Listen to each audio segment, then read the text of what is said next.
Thank you, Right Honourable Speaker. I want to join you in welcoming colleagues back from recess.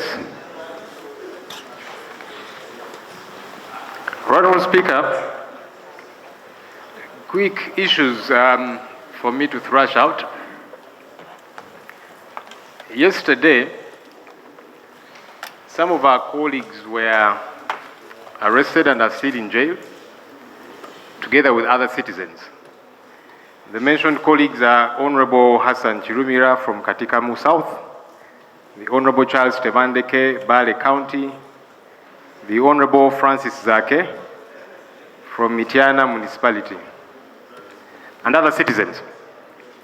They are in Luzira as we speak, simply because they went to attend a regular press conference at their party's political headquarters, for the avoidance of doubt, the National Unity Platform headquarters. Honourable Speaker, I think it would be a good thing for government to help us understand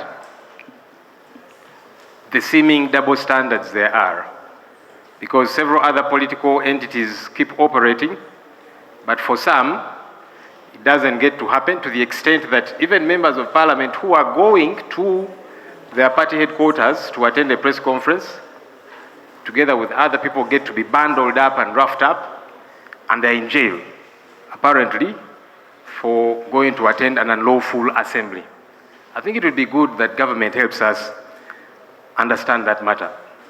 Secondly, Right Honourable Speaker, this Parliament was approached by government to rationalize a couple of entities.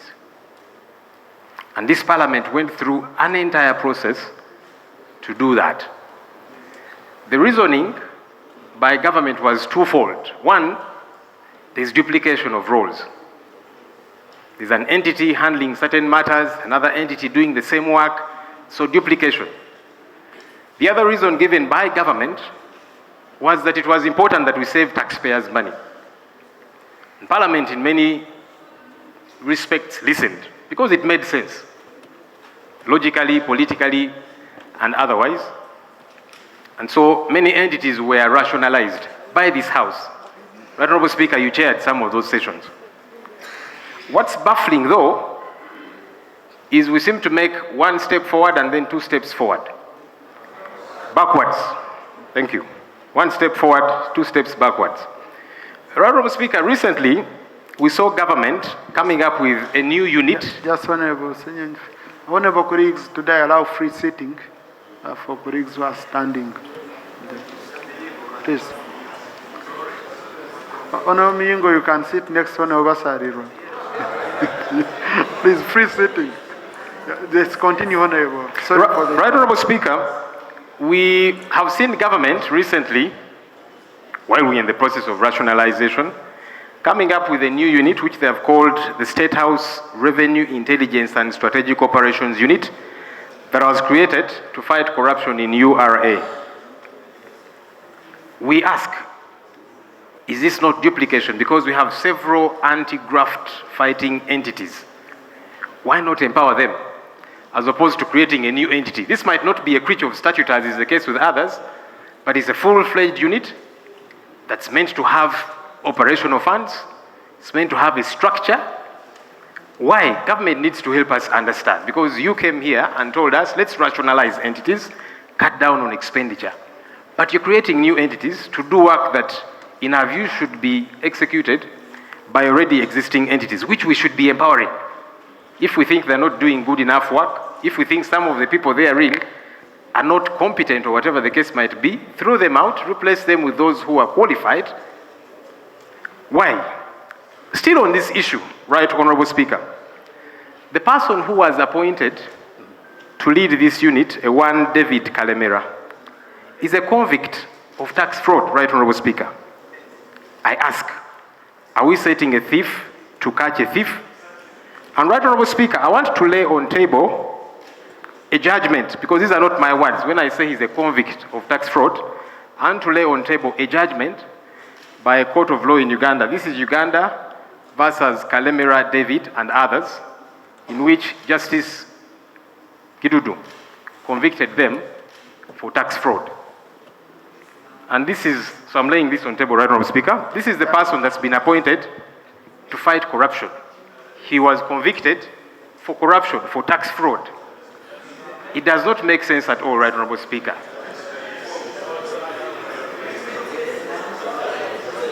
People are saying I should... Maybe the full citation. That's all right. I just wanted to redeem Parliament's time, but since you have allowed, right, Honorable Speaker... The case number. Republic of Uganda, in the High Court of Uganda, Anti-Corruption Court at Kololo, criminal case number 7 of 2018. And the parties, Uganda being the prosecutor, versus 1, Kalemera David, as accused number 1, accused number 2, Semanda Ian Paul, accused number 3, Kazibwe Ronald. And this is the judgment of court that convicted these people. So somebody who was convicted of corruption has now been appointed to fight corruption. It does not make sense, right, Honorable Speaker. And, right, Honorable Speaker, these are the kind of things that annoy the citizens of Uganda who don't think we are serious about the fight against corruption. Because when we are appointing corrupt people, according to court, to fight corruption, people get agitated. Finally, right, Honorable Speaker, and this one I'll request that it be addressed by yourself, right, Honorable Speaker. Honorable Ssenyonyi, just a minute. On procedure, the rules are very clear. No, just a minute. Honorable colleagues, when I'm chairing a house, never access a microphone without my permission. Please. Please. And why I'm emphasizing... To clarify, but this particular matter, final one, I request yourself, because as far as I am concerned, it should be clarified by office, right, Honorable Speaker. There seems to be double standards within this, our institution called Parliament of Uganda, right, Honorable Speaker. Right, Honorable Speaker, last week there are some citizens of Uganda that came to Parliament with placards protesting against one of our colleagues, the Honorable Theodore Ssenyonyi. They came the first day, and he's present in the House. They came the first day, they were ushered into Parliament nicely with their placards. Then they came the following day. They were still ushered in, right, Honorable Speaker. Right, Honorable Speaker, you received them on behalf of the Speaker. You asked that a few of them come to meet you from the group which came to Parliament. And some of us were happy that this Parliament is able to be accessed decently by people who are saying we are peacefully protesting. Today, right, Honorable Speaker, there are some young people who, as we have been witnessing, have been coming to Parliament in similar fashion with placards, marching, saying they have concerns about corruption in Parliament and elsewhere, and they were coming in similar fashion, like those ones, to come and raise their concerns here in Parliament before us and before you, right, Honorable Speaker. Many of them have been bundled up, they have been beaten up, many are in jail. And so I thought, the same way, right, Honorable Speaker, you received those who were protesting, apparently, against one of our honorable colleagues, you would receive them in similar manner, because they're saying they have concerns as citizens of this country, concerns about Parliament of Uganda, concerns about many government entities, concerns about corruption, right, Honorable Speaker. I don't know why they were not accorded the same kind of treatment, the same kind of respect, because they were not coming to fight. They did not have daggers, knives, or whatever the case might be. They had placards similar to the other one. So I thought, right, Honorable Speaker, you would help us understand. I don't know whether it was an order from your office, maybe not, but at least I saw the other ones, you received them. For these ones, it has not happened. Why, right, Honorable Speaker? Thank you, sir. Thank you. Just allow me to first clarify on that, and I put the record straight. And I was supposed to meet with Honorable Ssenyonyi today, but my day became long. I haven't called you, Honorable. Apologize. But I had called you earlier on, saying I need to meet you today. What happened the day when some people entered here in Parliament, 12th July, for record purposes, is not something which had been sanctioned by the leadership of Parliament.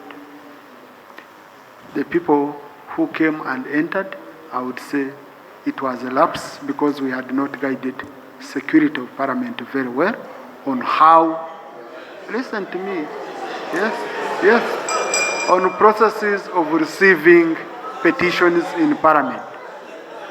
Now, when the same people, because that day the Speaker was not in, the Deputy Speaker was not in, okay?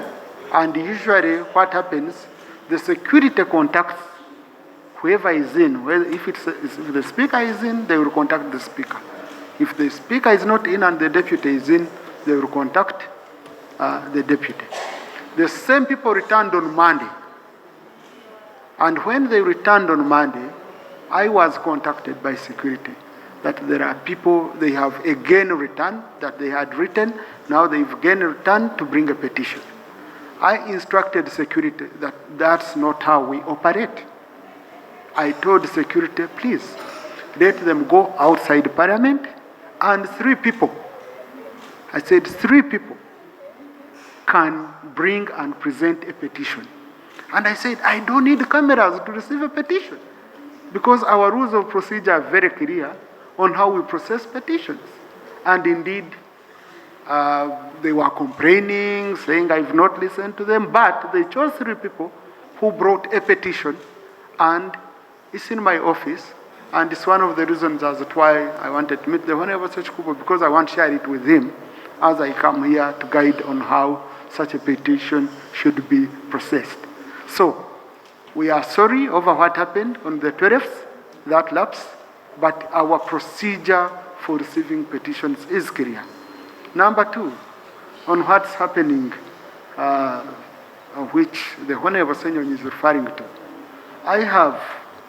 the institution of Parliament has not received any notification, formal notification, of anyone who wants to bring a petition regarding the issue they are talking about in public. I will not move from my chair to move around to start looking for people, to soliciting for petitions from the public.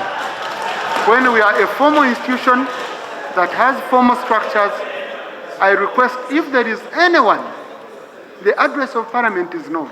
If there is anyone who wants to bring a petition to Parliament, let them write to the leadership of Parliament. We shall guide them on how to bring the petition. And we shall receive it if it's coming. But now, if you want to bring a petition to Parliament, you write to police. You don't inform me. I also go read through news and all that. It becomes difficult for me to arrange for you. Otherwise, Parliament is open to receiving any petition that would come. That's why you provide in our rules on how to process this. So we've not blocked out anyone, my brother, the Honorable George. Thank you. Uganda. She put it clearly that the role of the security is to take care of this country, of the government. Honorable Speaker, the members of Parliament who were arrested, they were arrested when they were going to attend the press conference as usual. Honorable Speaker, each and every week, all parties have their presser. NUP, as a political party, invited its members of Parliament and comrades to attend press conference. And right now, the Red Hall Prime Minister, she is insinuating that those members of Parliament, they were intending to disorganize this country. Right, Honorable Speaker, there were no evidence. If someone is moving to attend a press conference, what evidence do you have that the person wanted to disorganize the government? Your point of order? Right, Honorable Speaker, is the Red Honorable Prime Minister in order to insinuate that all those ones who are ever going to attend press conference are going with an intention of disorganizing this government when you don't know what they are going to talk about? Is he in order? Thank you. Now, how people interpret situations becoming difficult. To her, they had the intention. To you, they didn't. Now, I think both of you are correct. Because each one of you, you're entitled